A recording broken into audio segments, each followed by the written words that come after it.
He had barely enough money to feed himself, but he paid for two complete strangers anyway. And what happened next, nobody saw coming. Picture this. A teenage boy walks into a small diner. His jeans have a small tear near the knee. His shoes are worn out. He checks his wallet twice before he even sits down. He counts the bills quietly, almost embarrassed, making sure he has just enough to eat tonight. This is not a kid who has extra money lying around. This is a kid who is one bad day away from skipping dinner altogether. Now, on the other side of that same diner, there is an elderly couple. They are sitting quietly, going through their meal, nothing flashy about them.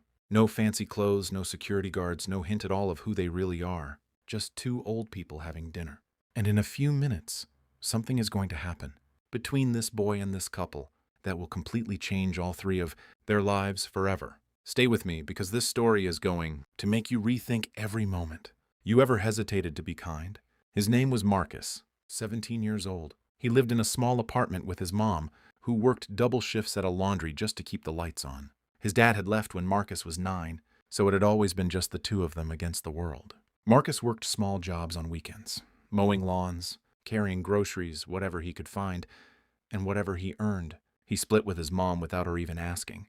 That evening, Marcus had just finished a 4-hour shift helping a neighbor move furniture. He had $12 in his pocket.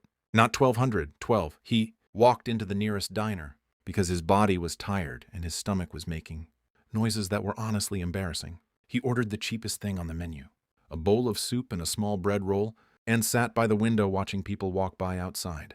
That is when he noticed them. The elderly couple at the corner table had been sitting there for a while. The old man was patting his pockets slowly, growing more and more nervous. His wife had her purse open and was quietly pulling out everything inside: receipts, tissues, a small mirror, but no wallet.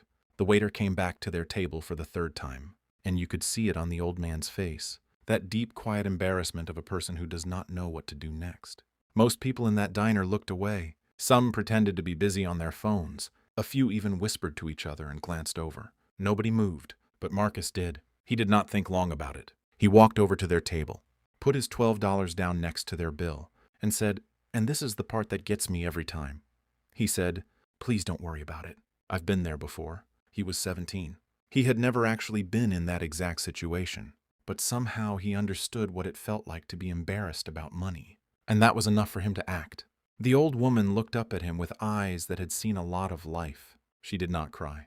She did not make a big scene. She just held his hand for a second and said, "You are a good boy." Her husband stood up slowly and shook Marcus's hand the way older men do, firm, with both hands like they really mean it. Marcus smiled, went back to his table, and sat there with no money left and a bowl of soup going cold. He was not sad about it. He just felt right. Now here is where everything turns. 3 days later, Marcus gets a knock on the door of his apartment. His mom answers it. Standing there is a man in a neat suit, holding an envelope.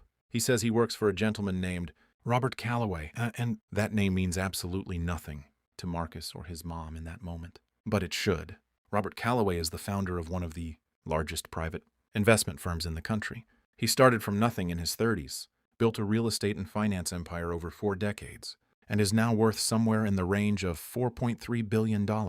He and his wife, Eleanor, were in that diner that night not because they forgot their wallet, but because Eleanor had accidentally left her purse in their driver's car, which had already pulled away. It was a simple, honest mistake, one that anyone could make. But here is what people do not know about Robert Calloway. He has spent years watching how people treat others in small moments. He believes, deeply, that a person's real character only shows when they think nobody important is watching. He had sat in that corner booth and watched every single person in that diner look away from them. Every single one, except Marcus. The envelope that the man in the suit handed over contained a letter from Robert personally. It said that he had looked into Marcus's situation, not in a creepy way, but in a way that only people with serious resources can. He knew about the apartment. He knew about Marcus's mom. He knew the boy worked weekends for pocket money. The letter also contained a full 4-year university scholarship, paid entirely. Housing, books, food allowance, everything. On top of that, Robert was offering Marcus a summer internship at his firm, starting the following June with a paid monthly salary that was more than his mom made in 3 months. There was one line at the bottom of the letter that Marcus later said he read about 20 times. It said, "I did not do this because you helped me. I did this because of the way you helped me, like it cost you nothing, when I suspect it cost you everything." Marcus sat on the floor of his apartment hallway and cried. His mom stood behind him with her hand on his shoulder, not saying a word. Now I want to stop here for a second, because this story is beautiful. Yes, but it is also trying to tell us something real.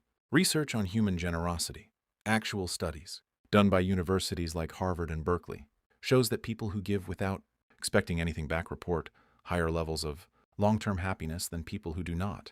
It is not just about feeling good in the moment. It rewires something in the brain. It builds a kind of quiet confidence that money honestly cannot buy. And here is the other side of it. Studies on first impressions and character judgment show that the single biggest thing people remember about strangers is not what they looked like or what they said.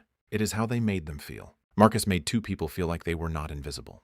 That is it. That is the whole thing. And it echoed outward in a way that changed 3 lives. Marcus went on to attend university on that scholarship.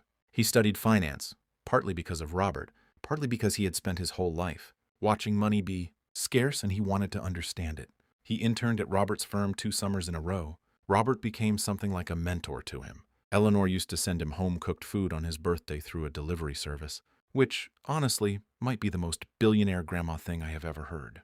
Marcus graduated and went on to start a small non-profit that helps teenagers from low-income families apply for scholarships. As of the last update on his story, he had helped over 200 kids get into programs they never would have found on their own. And it all started because a tired, hungry 17-year-old put $12 on a stranger's table and said, "Please don't worry about it." Here is the thing about kindness that people always forget. It does not ask you to be rich. It does not ask you to be comfortable. It does not even ask you to be ready. It just asks you to notice someone and decide that they matter. That is the whole job. Marcus did not do what he did because he thought he would get something back. He did it because it was the right thing to do in that moment. And he was brave enough, or maybe just decent enough, to act on it when everyone else looked away. The next video playing right now is one you seriously do not want to skip.